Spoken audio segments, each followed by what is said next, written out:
You're listening to the Greeks Gridiron, live with Athan Hristodulu.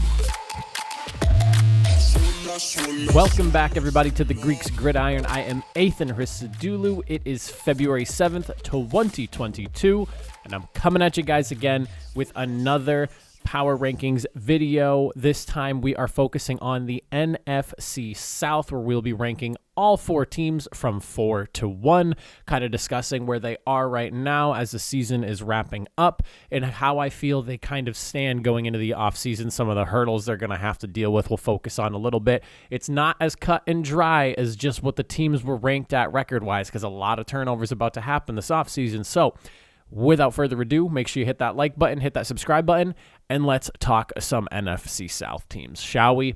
First up on the list, in the bottom of the list, we have ourselves, and this one's probably going to be a shocker for a lot of people, but I have some pretty solid reasons for it, and I'm a little bit concerned about them, is going to be the New Orleans Saints. Now, why a team that's 9-8 they were one of the better teams of the NFC South rolling through this season. They were second place. Why are they ranked all the way at the bottom as opposed to a team like maybe the Panthers or the Falcons? Well, the reason for that: 1, they're on the hunt for a new head coach. 2, don't know who the quarterback's going to be. 3, news just broke literally last night of Alvin Kamara's arrest, and while we don't know the details of that as of this moment, that's an issue. 4, they lost Breeze last year. They took a step back. They lost Peyton this year. I'm assuming they're going to take another step back.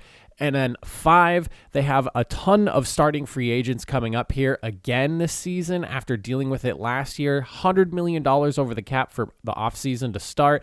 And this year is not much better, but it is a little bit. They're sitting at $76 million over the cap. There is so much going on with this Saints team all at once that I just don't really know if next season they can really build off of and improve upon what they had this year. Especially losing Sean Payton as a head coach. You could tell he was pretty run down and he seemed a little bit worn out. And I think he kind of expected maybe Breeze to come back for one more year. But when Breeze didn't, he was kind of like stuck in a pickle of maybe feeling like, all right, let me do one more year and just kind of see what happens before he eventually opted to resign this year.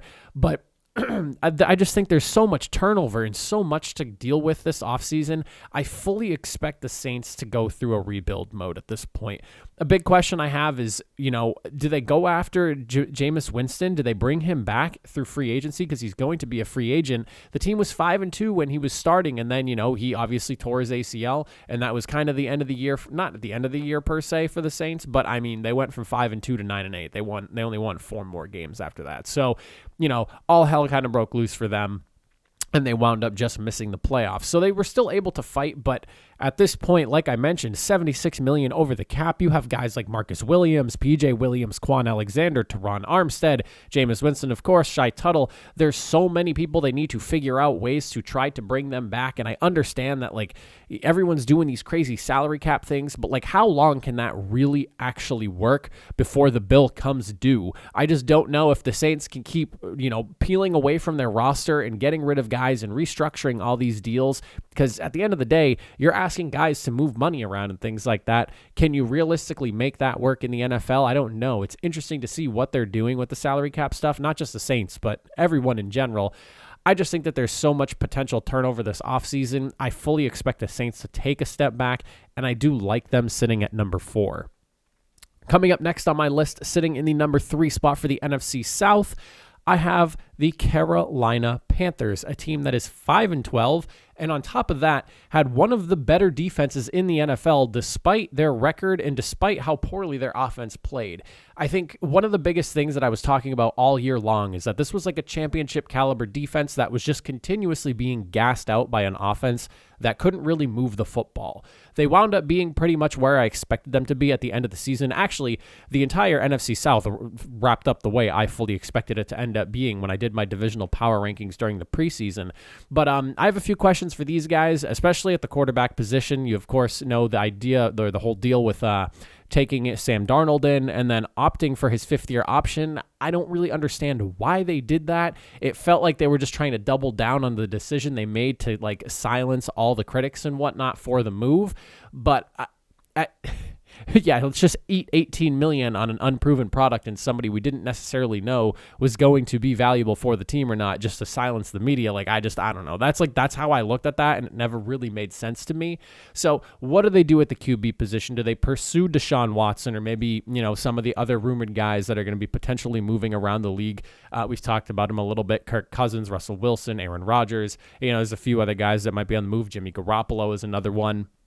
But yeah, there's a lot of options for them at the quarterback position. But the one big rumor that was coming out during the season and kind of early on and like in preseason as well was that owner David Tepper was really, really, really high on bringing in Deshaun Watson. So I fully expect the Panthers to maybe try to make another run at that and see where the Texans are at this point in time. But will be interesting to see what they do there. Also, they traded for Stephon Gilmore. Didn't have to give up a ton. They ate a lot of his contract, but they did trade for him, and I'm curious to see if they opt to bring him back. And I'm wondering if Gilmore is going to be willing to take any sort of like a lesser money deal because he is from the area. He owned a home in North Carolina before he even got the trade done. I believe it was out in Charlotte, if I'm not mistaken. So they have a ton of cornerback depth. You have A.J. Bouye, DJ Henderson, J.C. Horn, Dante Jackson, who's going to be a free agent this offseason. I'm really curious to see what the secondary looks like over there in Carolina, and they've kind of got a lot of options there, but I would think that after trading for Gilmore this season, you'd want him to be around at least for a few more years, if I'm not mistaken, even if they just offer him a 1 or 2 year deal, something like that, to keep him around for the time being. I think Stephon Gilmore may not be the Gilly Lock that we saw back in 2019, but he is still a very good cornerback in the league, and when he first jumped over to the Panthers, he started out pretty strong, slowed down a little bit, but overall, I do think he is better than a fair amount of corners in the NFL. Now, my biggest concern for this team, honestly, Matt Rule. I don't know if he's the guy, to be honest with you all. I think the whole Joe Brady situation that happened during the season was him just he was like the scapegoat for the team, and just to kind of be like, oh, see, this is why our offense was bad. So we dumped Joe Brady. Well, nothing really got better. I honestly thought Matt Rule was out of there. I'm surprised that he's still there. We'll see what happens this year, but quite honestly, I don't think Matt Rule's the guy. Sorry, Carolina. As for free agents, though, Stephon Gilmore, Hassan Reddick, Jermaine Carter, Dante Jackson, Daquan Jones, John Miller, Matt Paradise, Sean Chandler, a lot of names on this list. I'm assuming they're going to have to restructure some money around to let some guys go. But like Hassan Reddick, Dante Jackson, Daquan Jones, I think are all people worth bringing back. Matt Paradise as well. They have $17.1 million under the cap, so they are in a pretty solid spot. And if they move some more money around and kind of restructure a few things, it could open up even more money to be able to bring some of those guys back for another extension. So we'll see what they do there, but I do like them at the number 3 spot. Coming in at number 2, and quite honestly, this was not as cut and dry because the team in number 1 has a lot going on with them as well, but I'm going to give the number 1 team the benefit of the doubt here. At number 2, I'm going to be going with the Falcons. 7-10. Head coach Arthur Smith came in his first year, did a good job. Basically, he led the team to more wins than they did the year prior. He kind of dealt with some stuff too. Obviously, the Calvin Ridley situation and him leaving football in the middle of the season. But there are some hurdles that this team needs to figure out before they're able to truly push their way back into the NFC South. And it starts with quarterback Matt Ryan. $48 million cap hit is a huge number for a guy who is obviously on the decline. I don't think he's as bad as some people made him out to be. I just think that this offense is not quite what it was, and the talent around him is not quite what it was, and that was partially the issue for them. But the fact that the Falcons still fought to 7-10 is a very impressive feat, in my opinion. I really like what Arthur Smith did with this team this year. I think that they need to figure out what happens with Matt Ryan, and ultimately trading him is something that's possible. If they do trade him prior to June 1st, or if they just opted to release him, which I don't see them doing, it doesn't make sense to me, in my opinion, to eat all that money and get no return. They get hit with $40 million in dead money on the cap, so I don't know if that's the right move. I don't know if there's some way that they can maybe move Matt Ryan post June 1st, because if they do that, the cap number that they would have to eat, I think, drops down to like somewhere around 10 mil. So a massive cut compared to the 40 million they're staring in the face if they do something prior to the summertime. Also on top of that, whatever they decide to do with Calvin Ridley, if they opt to trade him, I've heard a lot of that going around, like trade rumors and stuff like that, and people asking, where would you want to see Calvin Ridley go?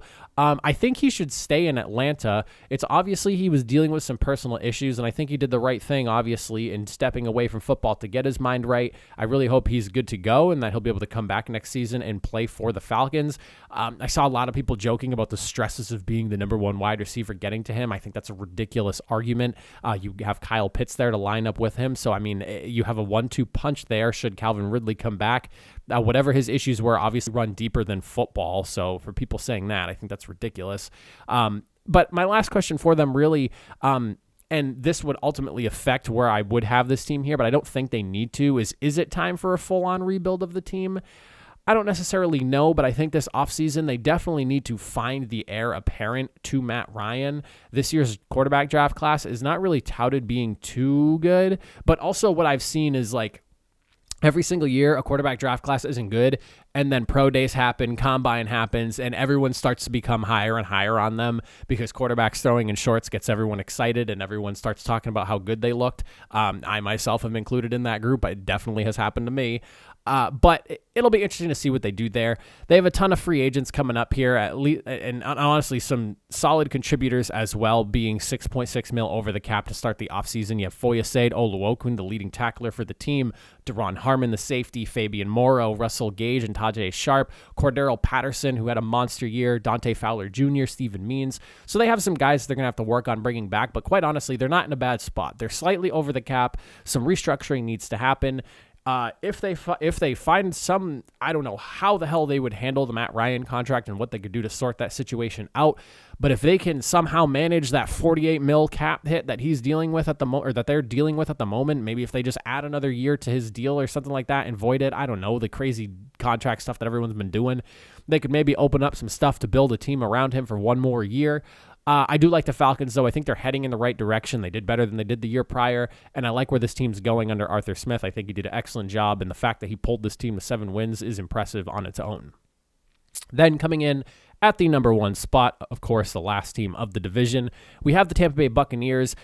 This one is going to be an interesting one because, quite honestly, I almost put the Falcons here at number 1. I think that the NFC South has more turnover than just about every other division in the league right now because of coaching changes, quarterback retirements, just personnel within free agency. So many guys going into the free agent grouping here, depending on who gets re-signed and whatnot. But every single team has either a small amount of cap space, they're over the cap space, and there's just a lot of big names that need to be re-signed as well. And in my opinion, it's going to be difficult for all of these guys to be brought back, especially for the Buccaneers. But before that, who replaces Tom Brady is the biggest looming question here. Is Bruce Arians going to be able to find the success they had with Tom Brady with somebody else? Blaine Gabbert's on the roster. They drafted the kid out of Florida last year. I cannot remember his name Kyle Trask. I almost forgot. Kyle Trask, that's who it was. And then on top of that, questions about, is this team just going to fall back into the team that can't make the playoffs without Tom Brady? I mean, prior to this, everyone thought, okay, they're a quarterback away. Well, now they lost the quarterback that made them the playoff and Super Bowl contender that they were. What happens now? I have a feeling that this Buccaneers team is going to look very different this season, and there's going to be a lot of turnover. And the reason I say that, they're only $3 million under the cap right now, and here is the list of players they need to figure out in terms of re-signing. Chris Godwin, Jason Pierre-Paul, Ryan Jensen, Ndamukong Suh, Rob Gronkowski, William Golston, Leonard Fournette, O.J. Howard, Ronald Jones, Carlton Davis, Alex Kappa, Jordan Whitehead. Those are all starters on this team in some capacity, or guys that were playing like 50-60% of snaps. How the hell they are going to figure out a way to re-sign all of those guys and still build a formidable unit, I expect the Buccaneers to take a step back, and quite honestly, like I said, they were this close to being number 2, and I really feel like the Falcons have a good shot if they get a good, solid situation figured out at quarterback. Even if it's just restructuring Matt Ryan's deal, they can leapfrog and be the number 1 team in this division. But we'll have to see what the Bucs can do. They were 13-4. They have a very talented roster, but how talented are they without all of these guys? I don't really know. We'll have to see, but it should be interesting to see how the NFC South shakes out this offseason. But that is my rankings for the NFC South. I appreciate you all for watching. Let me know what you guys think in the comment section down below, and I will catch you all in the next video. Enjoy the rest of your afternoon, everyone.